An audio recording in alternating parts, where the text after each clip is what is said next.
First tonight, let's take a moment to remember the Nazis' pink triangle. 80th anniversary of Auschwitz, Gay Liberation and Holocaust Remembrance Day. It's January 27th, 2025. But 80 years ago today, this date had much greater meaning. The Nazi concentration camp, Auschwitz, was liberated. By January 27, 1945, more than 500,000 Jews and gay people had perished at Auschwitz. It was a death camp. After 10 years, it was Hitler's final solution to what he called the homosexual problem. Trains came to Poland camp 24 hours a day, and the gas chambers and furnaces were in continual use. An estimated 10% of those taken to the camp were used for slave labor. Another 10% were utilized for human experimentation, and the balance were murdered and cremated to hide the evidence of the Holocaust. More than 100,000 homosexuals were arrested during the war, and an estimated 15,000 perished in camps. Approximately 1,000 survivors are still living today, including nearly 70 from the LGBTQ+ community.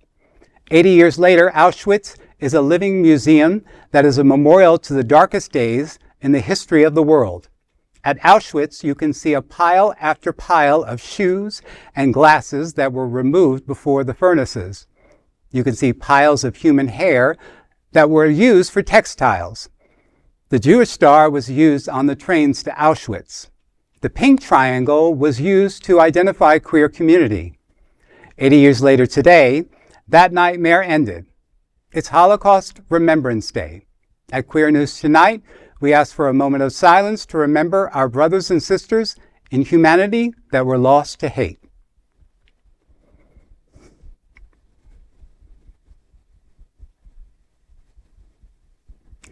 Thank you.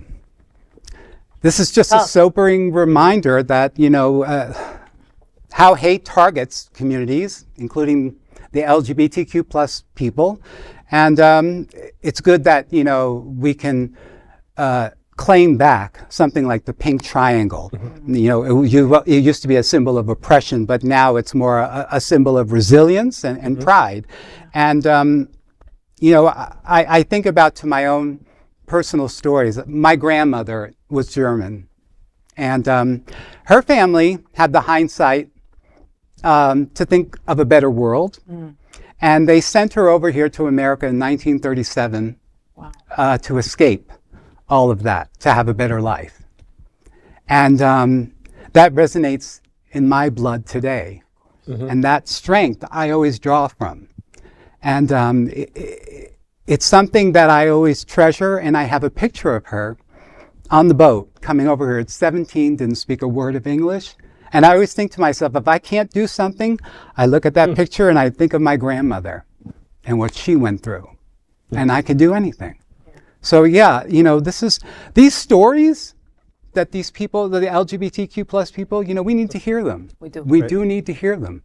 And that's what's so important, the big takeaway from it. Yes. Especially kids nowadays, they're so used to freedom, they don't realize what our community's gone through, the history of us. And maybe that should be a class at some point on, LGBTQ history, No, 100%. And, 80 years ago, that's nothing. That's nothing. That was yesterday that mm-hmm. this happened. And to me, it's just a stark reminder of what happens when a person gets too much power and he's allowed to have all this power. Mm-hmm. And it resonates with me because of what we're going through right now. And it scares the living stuff out of me because we can so easily go back to something like that. My wife is constantly screaming that they're going to end up putting us in concentration camps, right? And I'm always like, babe, don't say that kind of stuff. But there's more real in that than there is of her mm-hmm. just, bitching. Yeah. Well, I think the thing that really worries me today is normally this type of anniversary, I'm used to seeing more media and social media. I haven't seen anything today until I saw us decide that we're mm-hmm. going to report it. And I can't think of a year where I haven't seen the media discuss the liberation of Auschwitz. I'm sure someone did it somewhere, but just for some reason I'm not seeing it in public like I'm used to seeing it. Yeah. And I really don't know what that means for us as a future. I mean, this was humanity's greatest atrocity, period. 1.1 million people were killed, okay? families, kids, gay, not gay, hearing Edward say this story and having those seconds of silence did something to me. Like, I'm going to find one of these people who's still surviving. I'm going to figure out how to get in contact with someone. Okay. We're in a time where there's still 1,000 people that are, 1,000 of the LGBTQ plus people that had the pink triangle that are still alive. Right. In a couple of years, we might not be able to say that. This is 1945. Right. So, find a survivor, find a child of a survivor, right? Learn the true stories. We get a lot of, the horrors that were happening between the Palestinians and the Jewish people, right? Like, that has been something that has been on the news a lot. That maybe that's why this anniversary took second place or third place behind Trump or something like that. But it's not something that we should ever forget, ever. No. I would, in another time I would think that, but there are people that I think are too sympathetic to the Nazis right now that are too close to people currently in power. Like, I'm not saying that the people that are currently in power say that they're that, but the people that loved that time period seem to really like the people in power too much right now. But it's important right now to tell the stories. And I'm so grateful that I had grandparents to tell me that story for me. Yeah. And that I can, years later tell that story. And that's what's important. And take from that story. Yes. We have the resilience, the strength, the hope, the courage. That's what we need to focus on going forward. Amen. It's true. Amen.